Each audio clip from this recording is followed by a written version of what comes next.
Don't stop now. There's some good footage of this. Ah, you got some. No, rack up a combo. Come on, son, rack up a combo. Pressure's on there.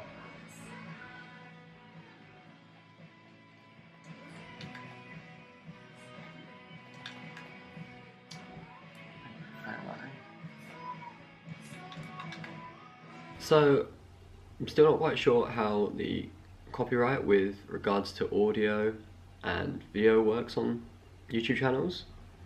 So that gave me an interesting opportunity to try something that I've wanted to try for a while outside of writing for my own band.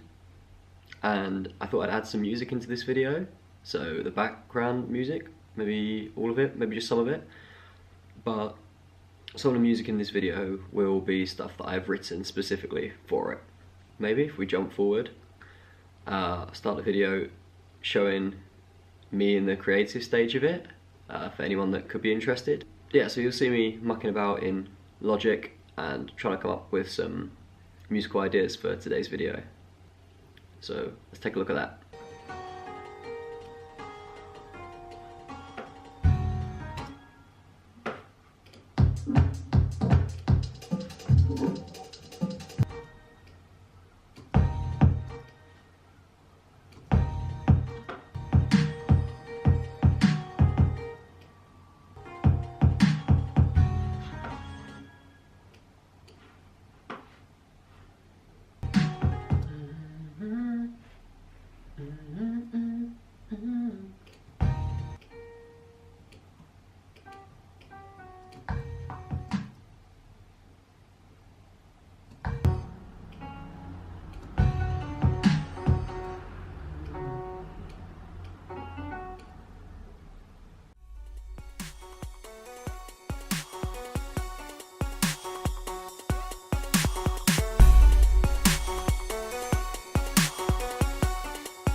So the Japanese restaurant we wanted to go to was closed, so we've ended up in Yo Sushi, which is an interesting chance for me to compare authentic Japanese food versus a more westernized approach. It's been a long time since I ate here, normally because it feels quite pricey for what you get, but I'll let you guys judge when you see what the food looks like, and I'll review it after I've had it.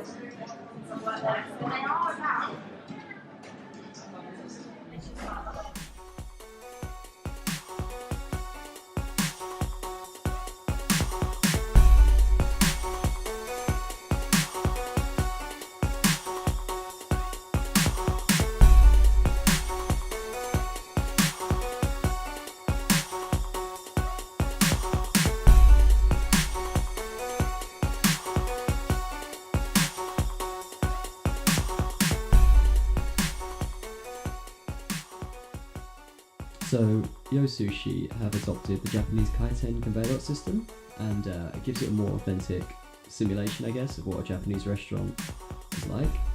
It's an interesting concept, but the conveyor belt system is not purely what makes a Japanese sushi restaurant atmosphere. From the sushi restaurants I remember in Osaka, it's the compact environment combined with loud voices and constant shouting of orders that really brings sushi to life.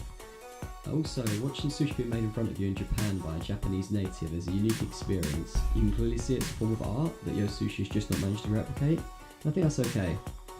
Most people in England won't be watching too intently and are more interested in the overall experience, though if you are interested in the art of sushi making, I highly recommend putting a trip on Japan to your bucket list. The price of food at Yo Sushi is relatively high compared to what you would pay in Japan. I don't know if that's because you're paying for the experience or what the reason is, but all my Japanese friends have been stunned by the price difference. The overall quality of the food is good, so it's not on par with Japan, but that can't be expected. Yo Sushi is definitely good for what it offers, and if you are after a look at the Japanese kaiten experience, it's a much cheaper option than flying across the globe.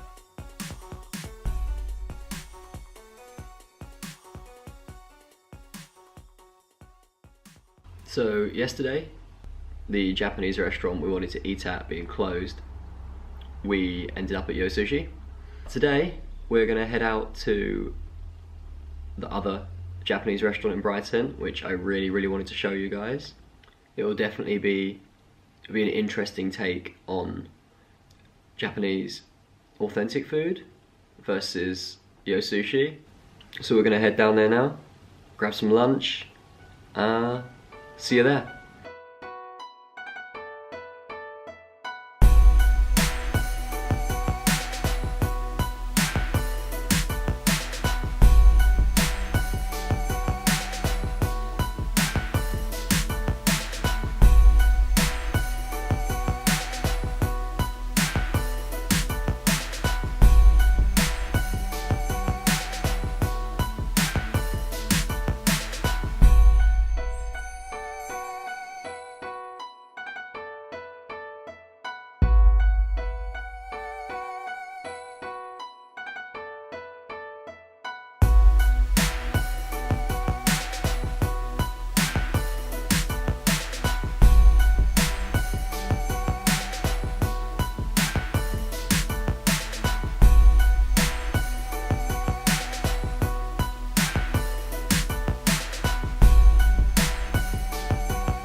I can't remember how I found this Japanese restaurant, probably recommended by a friend when I moved here. The restaurant itself is located in the centre of Brighton, down by the sea, and is run by Japanese owners. Most of the staff are able to speak fluent Japanese and very close to, if not fluent, English. The few times I've been with Japanese friends, they really felt like they were back in Japan with how authentic the food tastes. The price is surprisingly low for the quality and authenticity of the food. Whenever I find myself missing Japan and Japanese food, I often end up here to recapture that feeling and the taste of being in Japan. If you are looking to dive in and really experience Japanese food in England, this is the place to go in my opinion. If you do end up here, without a doubt you have to try ramen. The ramen here is just like I remember tasting in Osaka. There's a lot of good dishes on the menu, but really you have to try ramen here.